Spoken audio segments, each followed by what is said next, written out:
Fala, amigo estudante, aqui é o professor Joab e na nossa aula de física de hoje nós vamos falar sobre a dilatação térmica. Quando uma substância sofre variações de temperatura, ela vai sofrer dilatação ou contração. Sempre quando uma substância receber calor, a temperatura dela vai aumentar e ela vai sofrer dilatação. Quando a substância perde calor, a temperatura vai diminuir e, por consequência, ela vai sofrer uma contração. A dilatação e a contração acontecem com sólidos, líquidos ou com os gases. Sempre quando essas substâncias sofrem variações de temperatura, elas vão sofrer dilatações, no caso de aumento de temperatura, ou contrações, no caso da diminuição da temperatura. No nosso cotidiano, existem alguns elementos que são armados prevendo as dilatações. Por exemplo, na construção das linhas de trem, os trilhos são colocados com espaço de um trilho para o outro. Esse espaço é deixado para que quando o sol incida sobre o trilho, ele vai se dilatar. Então esse espaço é deixado para que o trilho tenha espaço para se dilatar. Caso esse espaço não exista, o trilho seja colocado colado um no outro, quando os trilhos se dilatarem, todo o caminho do trem será entortado e vai perder o caminho do trem, vai perder o trabalho.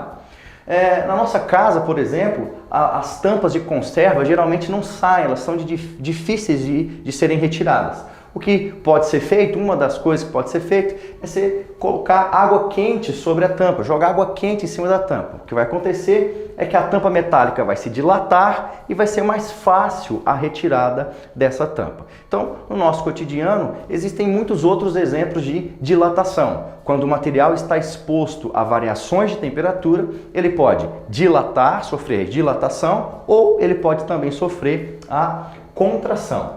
O que acontece? O aumento de temperatura intensifica a vibração molecular e, desse modo, as partículas que compõem as substâncias se afastam. O que está acontecendo é o seguinte: as substâncias possuem as partículas que as compõem, as moléculas que as compõem. Então, vamos pensar aqui num elemento do estado sólido, por exemplo, que tem essa estrutura. As moléculas que compõem esse elemento estão muito unidas, mas estão em constante vibração. Lembra que temperatura é a medida do grau de vibração molecular. Quando nós fornecemos calor para esse sistema, fornecemos calor para esse corpo, a vibração molecular vai se tornar mais intensa e, por consequência, as moléculas vão se afastar. Quando elas se afastam, ocorre a dilatação do material. A contração é o processo inverso. Pense que o material está assim, com uma alta agitação molecular, a diminuição da temperatura vai diminuir a agitação molecular e, por consequência, essas moléculas vão se aproximar, se agrupar, diminuindo o material, de modo que ele vai sofrer uma contração.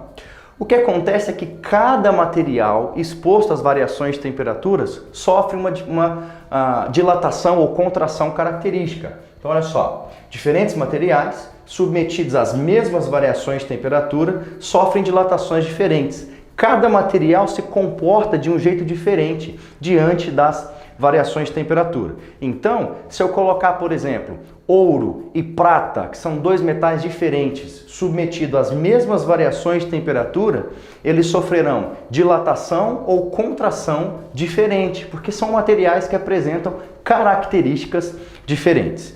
E se tratando da dilatação dos sólidos, nós vamos falar da dilatação linear, que ocorre quando o corpo sofre expansão em uma dimensão apenas, ou seja, só um aumento no comprimento do corpo. Então, olha só, nós temos aqui uma barra, você pode imaginar uma barra metálica, por exemplo, que tem um comprimento inicial L0. Então, L para nós agora vai representar comprimento. Comprimento inicial L0. Essa barra foi submetida a uma variação de temperatura. Nesse caso, houve um aumento de temperatura. Então, o que aconteceu? A agitação molecular se tornou mais intensa e as moléculas se afastaram, de modo que o material sofreu dilatação. Então, ele tinha um tamanho L0, agora ele passa para um tamanho L, ele cresceu. ΔL representa o aumento, o quanto que esse material sofreu dilatação, o quanto ele se dilatou. Então, L0, tamanho inicial, L é o tamanho final, para onde esse material foi, e ΔL é o tanto que ele cresceu. ΔL vai ser o resultado de L menos L0, é a subtração do tamanho final da barra pelo tamanho inicial. E se tratando da dilatação desse material, nós vamos perceber o seguinte, que o ΔL que está aqui, ele é diretamente proporcional à variação de temperatura. Como assim? Se a variação de temperatura for bem pequena, o ΔL também vai ser bem pequeno, o material vai dilatar pouco. Se a variação de temperatura for alta, o ΔL vai ser grande, o material vai dilatar muito. Então o que nós percebemos é o seguinte, que ΔL é diretamente proporcional à variação de temperatura. A variação do tamanho da barra é diretamente proporcional à variação de temperatura. Esse alfa, isso significa um sinal para proporcionalidade. O que nós percebemos também é que o ΔL é diretamente proporcional ao tamanho inicial da barra. Então, se nós temos ΔL proporcional a ΔT, ΔL proporcional ao L0, nós podemos escrever o seguinte, ΔL, o tanto que a barra cresceu, é diretamente proporcional ao produto do L0, que é o tamanho inicial da barra, e ΔT, que é a variação de temperatura sofrida pela barra. Agora, sempre quando nós trocamos um sinal de proporção por um sinal de igualdade, o preço que nós pagamos por isso é o surgimento de uma constante. Essa constante é chamada de coeficiente de dilatação linear, nesse caso. Então, nessa equação vai ficar assim, ΔL, o quanto que a nossa barra cresceu, é igual a L0, tamanho inicial da barra, vezes alfa. Agora, esse alfa significa coeficiente de dilatação linear, vezes ΔT, que é a variação de temperatura sofrida pela barra. Esse alfa, o coeficiente de dilatação linear, é uma grandeza que caracteriza cada material. Quanto maior for o coeficiente de dilatação linear de um material, mais sensível ele é às variações de temperatura. Mais sensível ele vai ser às variações de temperatura e de forma mais fácil ele vai sofrer as dilatações. Então, esta equação nos ajuda a determinar o ΔL, que é o tanto que o material cresceu. Eu posso reescrever essa equação em função do L, que é o tamanho final da barra. Como que a gente faz isso? É só nós imaginarmos o seguinte, ΔL é L, que é o tamanho final da barra, menos L0, tamanho inicial da barra. Se aqui no lugar de ΔL nós substituirmos L menos L0, nós vamos chegar nessa equação, que também pode ser usada. A diferença é que essa equação determina de forma direta o tamanho final da barra. Vamos fazer um exemplo aqui. Antes do exemplo, coeficiente de dilatação, alguns exemplos de coeficiente de dilatação. Aqui nós temos algumas substâncias e o valor dos coeficientes de dilatação. Então, aço, 11 vezes 10 a menos 6, e perceba a unidade de medida. Sempre a unidade de medida do coeficiente de dilatação é graus Celsius elevado a menos 1. Cobre, 16,8. O que eu posso dizer aqui a respeito do cobre e do aço?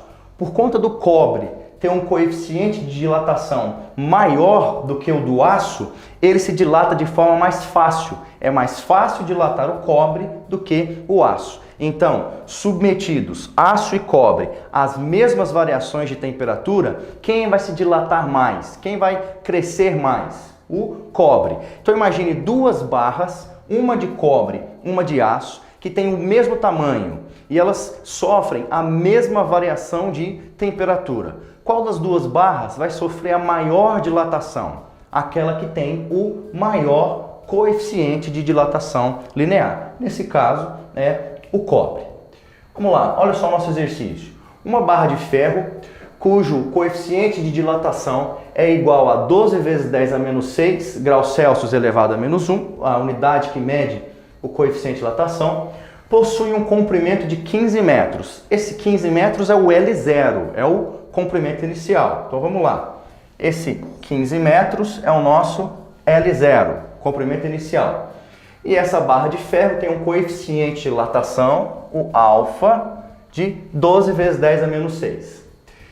Há uma temperatura de 20 graus Celsius. Então ela tem 15 metros a uma temperatura de 20 graus Celsius. Se a barra for aquecida até 150 graus Celsius, uma temperatura final, o comprimento final da barra será de quanto? Então, o comando da questão é o L, o tamanho final da barra. Então, ela vai ser aquecida de 20 para 150 graus Celsius e nós queremos saber o tamanho final da barra, sabendo que ela tem inicialmente 15 metros. Então, vamos lá. O que vai acontecer? Vamos substituir aqui a equação que calcula o ΔL, que é a variação de tamanho da barra. Então, a variação de tamanho da barra é L0, que é o tamanho inicial da barra, vezes alfa, que é o coeficiente de dilatação linear da barra, vezes ΔT, que é a variação de